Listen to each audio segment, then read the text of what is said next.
자, 이번 시간은 제3강을 강의를 하도록 하겠습니다. 제3강 의미장과 성분 분석입니다. 제3강 의미장과 성분 분석 페이지는 43페이지입니다. 자, 의미장. 그러니까 위에는 뭐 별로 읽어볼 게 없고요. 3.1에 의미장을 보면 의미장은 그 밑에 좀 밑줄 좀 치세요. 43쪽에 의미상으로 밀접한 관계가 있는 말들이 하나의 집단을 이루고 있다고 보는 이론을 장이론이라고 한다. 아까 설명했죠? 이 한자로 쓰면 마당 장자고 영어로 쓰면 필드라고 그랬죠. 그래서 이러한 관계에 있는 것이 의미장이다. 예를 들어서 성적의 등급, 매우 잘함, 잘함, 보통, 노력, 요함 이런 게 있죠. 이게 이제 의미장을 구성하는 거죠.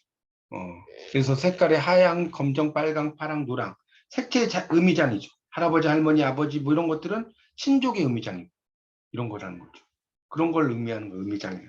자, 그다음 이제 마지막 줄에 그렇다고 모두 비슷한 의미를 가진 건 아니다. 유의어들은 자 넘겨보세요. 동일한 의미장에 속하지만 유의어만으로 의미장이 구성되는 것은 아니다. 유의어만 가지고 의미장이 구성되지는 않는다는 거죠. 자, 장 이론에서는 동일한 의미장에 속하는 표현들은 같은 장 속에 있는 다른 표현들과 상호관계 속에서 그 가치가 결정된다고 본다. 자, 거기다 밑줄 쳐놓으세요. 거기다가 의미 장 이론에서는부터 쭉 해가지고 본다까지 있죠. 자, 거기다 밑줄 쳐놓으세요. 44페이지 둘째 줄 장 이론에서는부터 쭉 밑줄 쳐서 상호관계 속에서 가치가 결정된다고 본다까지. 그래서 성적 등급을 이제 보면 이제 그게 뭐냐면 4단계 구분이라고 써 있죠. 그러니까 매우 잘함 이런 게 이제 바로 수미양가죠. 매우 잘함, 잘함, 보통, 노력이요. 그러니까 이제 그런 걸 가지고 평가를 한 거죠. 여기서 이제 매우 잘함, 잘함, 보통, 노력이요하니까 네 개지만 일종의 이제 이런 걸 가지고 평가했다는 거죠. 옛날에 이렇게 썼는데 요즘은 이렇게 안 쓰죠. 그래서 4단계로 구분된 의미장에서 잘함의 의미를 알기 위해서는 의미장이 4단계로 나뉘어져 있어야 된다. 잘함 아래 보통, 노력요함이 있고 위에는 매우 잘함이 있다. 잘함의 의미는 이 의미장을 구성하고 있는 다른 것들과 관계에서 규정된다. 잘함의 의미가 의미장에서 구분, 그러니까 밑에 보면 3단계에서 잘함, 보통, 노력요함 이건 잘한다는 소리죠. 여기 3단계는. 근데 잘함, 노력요함은 잘하거나 못하는 거예요. 그러니까 못하지 않는다는 거죠. 그렇죠? 그러니까 이게 어느 단계로 가느냐. 그런 거에 따라서 달라진다. 뭐 그런 이야기죠. 그래서 밑에 나오죠. 네 번째 줄 박스에서 2단계 구분에서 잘하면 50%가, 3단계 구분은 33%가, 4단계는 25%가 잘한다는 거예요. 4분의 1만 잘하는 거죠. 이런 의미가 되기 때문에 이게 어떤 의미냐 이걸 봐라.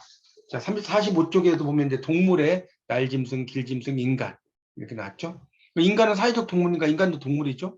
그래서 그런 걸 이야기를 하고 있습니다. 거기 45쪽에 마지막 단락이 나오죠. 동물의 의미장은 날짐승, 길짐승, 인간 이렇게 그 세 개의 그런 그 장으로 이루어져 있죠. 길짐승은 이제 소, 말, 개, 개는 암개, 습개, 강아지 뭐 이렇게 돼 있고 넘겨보세요. 뭐 그런 걸 이야기하는 거고.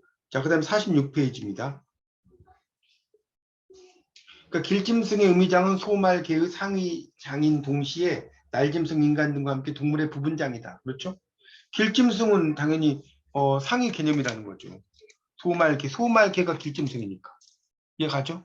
소, 말, 개가. 근데 이 길짐승은 다시 동물이라는 거죠. 자, 그런 이야기를 써는 겁니다. 그 다음에 이제 형제 자매의 관계 46페이지에 보면 한국어, 헝가리어, 독일어, 말레이시아가 있는데 한국어는 형, 오빠 이렇게 형과 오빠를 헝가리어에서는 이제 이렇게 그 바티야, 독일어에서는 이제 형, 뭐 동생 이런 게 다 부르더고요. 말레이시아는 이게 전부 다 사우드라라예요, 사우다라. 그러니까 이게 뭐냐면 우리말이 상당히 좀 세부적으로 잘 돼 있죠. 영어에서도 보세요. 브라더, 이 영어는 안 나와서 좀 설명드리면 브라더를 쓰면 이게 형도 되고요. 그다음에 이제 오빠도 되고요. 또 동생도 되고요. 동생도 되죠. 이게 브라더라고 이야기해버리면. 그러니까 이 우리말이 훨씬 더 세부적이라는 거죠. 그렇죠? 이 브라더만 쓰면 이게 형인지 동생인지 몰라요. 그러니까 이제 엘더 브라더를 쓰거나 영거 브라더를 쓰는 거죠.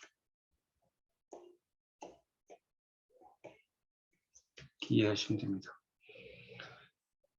그래서 이제 그 밑에 있는 건 여러분이 한번 읽어보시면 되는데 하여튼 나라마다 이제 좀씩 의미가 달라진다는 거고 장 46페이지의 보충 설명 장이라는 말은 독일어 펠드를 번역한 말이다. 장 대신에 밭이라고 번역하기도 한다. 의미장.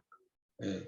개념장은 개념밭이라고도 하고요. 어휘장은 낱말밭, 언어장은 언어밭이라는 말도 쓴다. 근데 이제 이런 건 너무 순 우리말로 이렇게 그 밭 이렇게 쓰진 않아요. 학문적으로 갈 때는. 자, 그 다음에 이제 그 밑에 건 넘어가고요. 47쪽.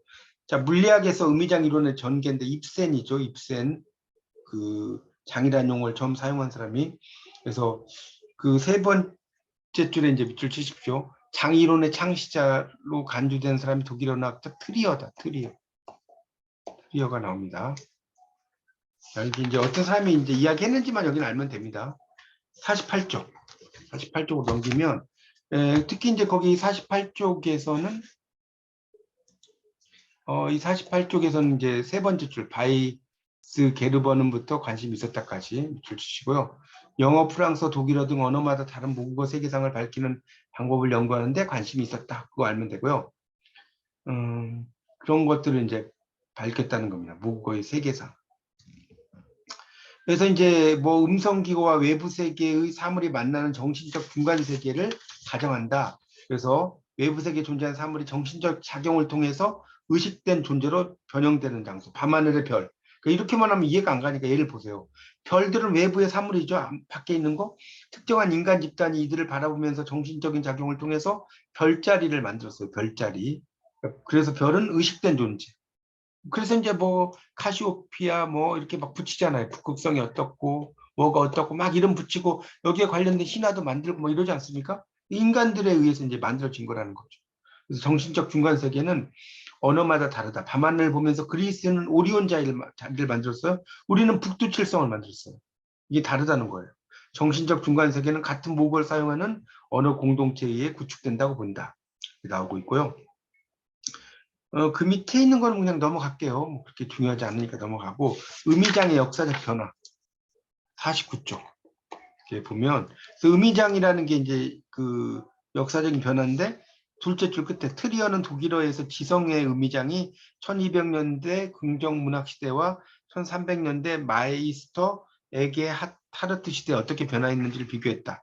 그래서 3-2에서 왼쪽은 1200년대 독일어의 지성의 장을 오른쪽은 100년 후 1300년대 독일어의 지성의 장을 도식화한 것이다. 그래서 독일어에서 지성 영역은 쿤스트와 리스트로 나뉘어 있었다. 쿤스트는 기족적이거나 기사도적 이념에 따라 영적, 정신적, 육체적으로 인간을 형성하는 모든 것과 관련된 지식이다. 이러한 목적에 기하지 않는 지식은 리스트다. 그러니까 궁정적 관점. 궁정이라는 것은 이제 왕궁 이런 걸 말하는 거죠. 왕궁. 쿤스트는 상위 영역, 리스트는 하위 영역이다. 그 다음에 위시이트는 오른쪽 보세요. 이 둘과 경쟁함이 나타나거나 동시에 이 둘을 포함하기도 했다. 그래서 위시이트는 1200년대 독일어 지성의 의미장에서 중간에 있었다. 그러니까 이 위시이트가 있기 전에는 그 쿤스트와 리스트밖에 없었다는 거죠. 그걸 이야기하는 겁니다. 그런데 1300년대 문헌을 보면 지성 의미장이 다르다. 1200년대 있던 리스트, 아까 설명했죠. 리스트라는 것은 그 하위 영역이라고 그랬잖아요. 이게 사라지고 그 자리에 전에 없었던 윗젠이 나타나요. 윗젠. 그리고 윗젠이 리스트의 자리를 대신하는 것이 아니다. 위세이트는 이제 쿤스트와 경쟁하에 나타나지 않고 종교적 신비적으로 의미가 한정되었다. 쿤스트는 기적의 몰락과 함께 그냥 세속적인 기술, 지식 이런 걸 나타낸다. 이런 게 하여튼 의미가 시간의 감에 따라서 점점점 달라진다는 걸 이야기하는 거예요. 이거는 좀 어려운데 오른쪽에 51쪽은 좀 쉬워요. 51쪽을 보면 늙다와 젊다. 늙다와 젊다가 이렇게 났잖아요. 이게 요즘 말로 하면 젊다죠. 요즘 말로 하면. 이건데 이게 이제 바뀌었다는 거예요. 늙다와 젊다와 어리다로 바뀌었다는 거예요. 그러니까 어리다는 것은 뭐예요? 젊다가 아니죠. 나이가 어린 거죠. 젊다는 것은 이게 참 개념이 이것도 애매하죠. 과연 어리다의 개념이 어디까지냐? 젊다의 개념이 몇 살까지냐? 이것도 요즘은 막 곱하기 뭐 나이에 8을 해라 뭐 이렇게 100세 시대가 되니까. 그런데 하여튼 어리다라고 하는 것은 한 뭐 15살 뭐 이런 정도를 이야기하겠죠. 예를 들면 젊다는 뭐 30대, 뭐 많게는 40대까지 가겠죠. 이런 의미가 달라진다. 그러니까 어리다에는 젊다가 없다. 자, 성분 분석 3.4. 성분 분석에다 써놓은 연구 방법이에요. 그래서 자, 그 밑에 두 줄에 한 단어의 의미는 더 작은 의미 단위로 구성되어 있다고 본다. 줄 치시고 넘기세요. 자, 그래서 이제 성분 분석에서 이제 그 처녀 총각 아내 남편을 보자는 거죠. 인간에게 해당하죠. 처녀 총각은 미혼이죠. 결혼하지 않았어요. 그리고 아내 남편과 대립된다. 그렇죠. 아내 남편은 결혼했으니까 처녀 아내는 여성이고 총각 남편은 남성이다. 자, 그래서 밑에 이제 성분 분석 예를 보면 자, 구분이 있고요. 자, 처녀 총각 뭐 아내 남편 이렇게 나왔어요. 근데 여기서 이제 하나 알아두실 게 플러스와 마이너스라는 게 있는데 플러스는 거기다 써놓으세요. 예스고 마이너스 노의 의미예요. 그러니까 처녀는 보세요. 인간이죠. 플러스 총각이죠. 아, 처녀 그러니까 그 총각 플러스죠. 그 성분 분석을 이야기하는 거예요. 그러니까 그러니까 밑에 것부터 그냥 쭉 순서를 내려가겠어요. 옆으로 가면 헷갈리니까 처녀부터 이제 밑으로 이렇게 해석해 밑으로. 그러니까 인간이니까 플러스, 미혼이죠. 결혼 안 했으니까 플러스 예스죠. 기혼이 아니니까 마이너스. 그다음에 여성이니까 플러스, 남성 아니니까 마이너스. 총각은 자, 인간이니까 플러스, 미혼 플러스, 기혼 아니니까 마이너스, 여성 아니니까 마이너스, 남성이니까 플러스. 아내는 자, 인간 플러스, 미혼 아니죠 마이너스, 기혼이죠 플러스, 여성 플러스, 남성 마이너스. 남편은 인간이니까 플러스, 미혼 아니니까 마이너스, 기혼이니까 플러스, 여성은 아니니까 마이너스, 남성이니까 플러스 이렇게 된다는 거죠. 이런 식으로 이제 따지는 그러니까 공통점과 차이점 그래서 인간, 미혼, 기혼, 여성을 가지고 시각화했다는 거죠. 플러스는 예스, 마이너스는 노다. 그래서 다시 정리하면 밑에 처녀, 총각, 아내, 남편 나왔죠? 이렇게 이해하시면 되겠고요. 여기에 정보에 있고 없음을 뜻하는 플러스, 마이너스를 사용한다는 거죠. 그러니까 그렇게 했으면 좀 더 이해가 쉽다는 거예요. 그래서 이제 거기다가 보면 플러스 인간, 마이너스 남성, 마이너스 기혼. 아시겠죠? 총각 플러스 인간 플러스 남성 마이너스 기혼. 아내는 플러스 인간 마이너스 남성 플러스 기혼. 남편은 플러스 인간 플러스 남성 마이너스 플러스 기혼. 그래서 이제 의미 자질 이런 것을 이제 기술하는 것을 의미 성분이라고도 하고요. 의미 자질이라고도 하는데 보통 의미 성분이란 말을 의미 자질보다 훨씬 더 많이 써요. 자, 그런 얘기고요. 자, 성분 분석의 발달. 이 성분 분석은 이제 넷째 줄에 의문을 더 작은 단위로 분석하는 방법 밑줄 치시고 이게 이제 의문론이라고 하는 거예요. 의문론. 이런 것이 이제 발달해요. 그래서 이제 이게 자질이고 변별적 자질이고 그래서 이제 기역 보세요. 기역, 디귿, 비읍, 시옷, 이응을 이렇게 썼다는 거예요. 예를 들어서 기역은 플러스 자음이니까 플러스죠. 공명성은 울린다는 거예요. 공명성은 울리는 거예요. 울리지 않으니까 마이너스라는 거예요. 전방성, 기역하면 이게 전방으로 가지 않죠? 그러니까 마이너스죠. 마이너스. 그다음에 설정성도 마이너스. 그러니까 이 설정성이 아니라는 그러니까 이게 이제 기역, 디귿 넘겨보세요. 비읍, 시옷, 미음을 이렇게 썼다는 건데 이게 이제 음성학적이고 이거는 의문론적인 거기 때문에 상당히 복잡해요. 근데 이제 이거는 그냥 여러분 이런 게 있다 정도만 알면 될 것 같아요. 크게 시험에 뭐 이렇게 나오거나 이러지는 않을 것 같고 밑에 이제 친족에 대한 이야기가 나오죠. 54쪽 보세요. 그래서 이제 거기 보면 친족 명칭을 계통성 세대로 이제 하는데 예를 들면 다음과 같다. 할아버지 C계통 C1 플러스 A1 플러스 B 플러스 2. 그래서 할아버지는 이제 그 남성이면 여기 보면 그 A가 성이고 뭐 C계통은 C1은 집계, C2는 반계, C3는 탈집계, 집계에서 벗어났다는 소리죠. A는 성인데 A1은 남성, A2는 여성. B세대는 B 플러스 2는 2세대 위, B 플러스 1은 1세대 위, 0은 자신의 세대, B 마이너스 1은 1세대 아래, B 마이너스 2는 2세대 아래. 이런 걸 가지고 할아버지는 C1, 직계다. A1 남성이다. B 플러스 2니까 뭡니까? 둘 세대 위죠. 왜? 아버지, 할아버지니까. 뭐 이런 식으로 쓴다는 거예요. 할머니는 C1, 직계죠. A2는 여기 A2니까 여성이고 B 플러스 2니까 두 세대 위. 어렵지 않죠? 아버지는 C1, 직계죠. A1은 뭐예요? 남성이죠. B 플러스 1은 한 세대 위. 삼촌은 C3죠. 그러니까 탈직계예요. 직계가 아니죠. 삼촌이니까. 그다음에 A1 남성이고 B 플러스 1 한 세대 위. 아들은 C1 직계죠. A1 남성이죠. B-1은 한 세대 아래. 손녀는 C1이죠. 직계죠. A2 여성이죠. B-1이니까 한 세대 아래. 이런 식으로 이제 B-를 한 세대 아래. 이런 식으로 이제 막 쓰게 된다는 겁니다. 복잡하지만 재밌죠. 자, 55쪽에 보면 성분 분석의 유용성이 이제 나오는데, 이 성분 분석이 유용하다는 거예요. 이걸 이제 숫자적으로 시각적으로 잘 표현된다. 아버지는 마이너스 여성 플러스 1세대 플러스 직계, 어머니는 플러스 여성 플러스 1세대 플러스 직계죠. 아들은 마이너스 여성이 아니니까 마이너스 1세대, 마이너스 1세대가 아니죠. 그다음에 플러스 직계. 딸은 마이너스 1세대, 그다음에 직계 이렇게 나왔죠. 그러니까 1세대, 2세대, 3세대로 가는 거니까 이거는 2세대로 가야죠. 아버지와 어머니가 1세대면 뭐 그런 이야기를 써놓은 겁니다.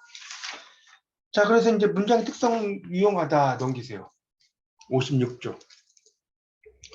자, 56쪽을 가보면 이제 56쪽입니다. 여기 1번에 보면 저 총각은 아내가 있다. 총각은 아내가 없는 사람이죠. 근데 이제 법적으로 보면 이제 총각인데 결혼을 안 한 이 총각 자체가 이제 결혼 안 한 사람이죠. 근데 이제 법학에서는 이제 결혼 안 한 총각 행세를 하는 뭐 유부남도 있긴 하지만 일반적으로 이 문법적으로 따지면 총각은 아내가 일단 틀렸다는 소리죠. 그러니까 총각은 왜 그러냐면 이때 나왔죠. 플러스 인간이고 마이너스 여성이고 마이너스 기혼이죠. 기혼이 아니란 소리예요. 미혼이란 소리예요. 그러니까 여러분 이게 헷갈리면 마이너스 기혼이라는 말은 미혼 이렇게 써놓으시고 플러스 기혼은 말 그대로 기혼이죠. 이거는. 그다음에 마이너스 여성은 남성이라는 소리예요.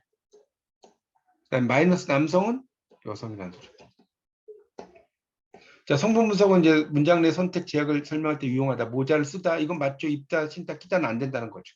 이게 이제 분화가 됐다. 우리말은 분화가 됐다는 건데 영어에서는 웨어만 쓰면 이게 쓰다, 입다, 신다, 끼다가 다 돼요. 영어에서는. 자, 이제 그런 이야기고요. 그다음에 이제 쓰다는 착용, 얼굴 부위. 그 쓰다 56쪽이 제일 마지막 줄 거기다 써놓으세요. 문장 내의 선택 제약이죠. 자, 이렇게 된다는 거예요. 플러스 착용 플러스 얼굴 부위. 자, 오른쪽 끼다. 플러스 착용 플러스 손 부위. 자, 입다 플러스 착용 플러스 몸통. 몸통에 입는 거죠. 신다 플러스 착용 플러스 발 부위. 자, 성분 분석의 한계로 가죠. 이거는 이제 친척이 있었지만 좀 그 성분 분석이 성과를 보이는 것은 거기 3.7에 이렇게 첫째 줄부터 붙여주세요. 범위이다까지. 이론적으로 친척이 있었지만 제한적인 범위가 있다. 이런 이야기고요. 그 다음에 이제 논쟁이 벌어질 그 가능성이 높다. 제일 마지막 줄, 마지막 단락 57쪽. 지금까지 동물, 인간, 여성, 기혼 등 여러 의미의 성분 분석을 논의해 사용했다. 이들이 과연 충분한 근거에 기반해서 선정된 의미, 성분인가는 의문이 제기될 수 있다. 쉽게 답을 내기 어렵다. 성분 분석에 영감을 주었던 의문론에서 변별적 자질에 의한 접근이 성공적인 성과를 냈다. 그것은 변별적 자질의 경우 변별이라는 것은 구분된다는 거죠. 한정된 집합. 많은 언어에 광범위하게 적용될 수 있는 집합. 그러나 성분 분석에서는 의미 성분이 한정되지 않았고 보편적인 성분이 추출되지도 않았다. 그래서 이제 그 밑에 단락에 많은 논란, 의미 성분을 기술하는데 일반 언어에 사용되는 단어를 그대로 사용하는 것이 타당한가, 플러스 마이너스를 사용하는 것이 타당한가의 문제도 있다. 이렇게 이야기를 하고 있습니다. 그러니까 이게 이제 여기서 나온 것처럼 아버지는 마이너스 여성, 뭐 어머니는 플러스 여성, 뭐 이렇게 이야기를 하거나 하는데 이게 이제 또 이것도 이제 깊이 들어가면 상당히 복잡하죠. 예를 들어서 그 뭐랄까요, 아들이었는데 뭐 트랜스젠더가 된다든가 성전환 수술을 한다든가 이래버리면 또 이게 아들이지만 또 뭡니까 마이너스 여성이 플러스 여성이 될 수도 있는 것이고 이것도 깊이 들어가면 복잡해져요. 이것도 깊이 들어가면. 그래서 이제 일반적인 관점에서 이렇게 된다는 것 정도로만 이해하시면 될 것 같습니다. 자, 문제를 한번 풀고 마칠게요. 문제는 딱 두 문제만 하면 될 것 같아요. 거기 60페이지. 일단 2번에 나오는 건 여러분이 한번 해보세요. 예를 들어서 60페이지 2번 같은 경우는 소녀는 플러스 인간이겠죠. 기혼은 아니니까 마이너스고, 남성이 아니니까 마이너스고, 성인이라고 하면 소녀.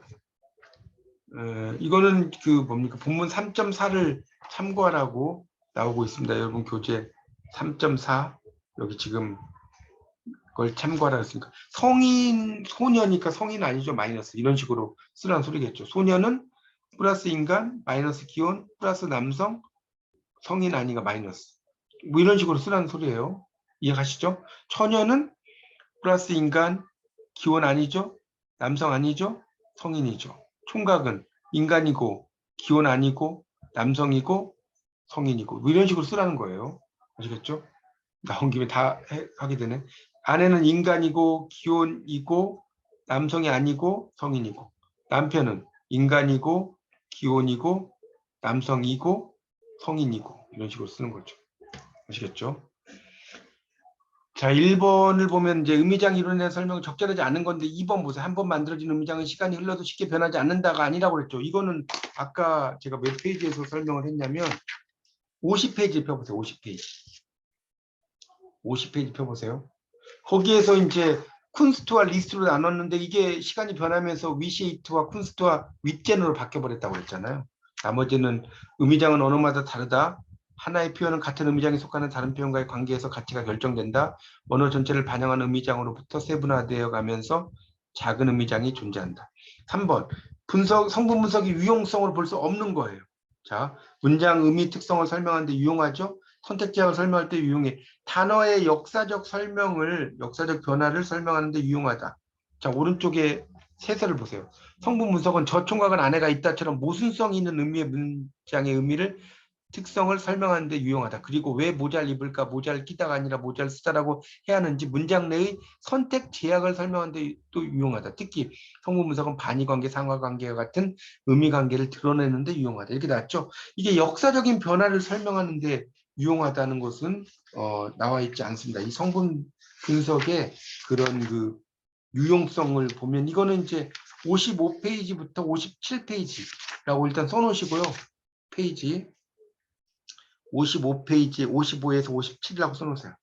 57 써놓으시고 거기 있는 55 성분 분석의 유용성 3.6에 있잖아요. 거기 있는 내용을 쭉 한번 쫙 읽어보세요. 읽어보시면 이게 그 여기 나온 것처럼 그 단어의 역사적 변화를 설명하는데 유용하다 이런 내용은 나와 있지 않습니다. 그래서 이렇게 해서 이제 일단 마무리를 좀 하고요.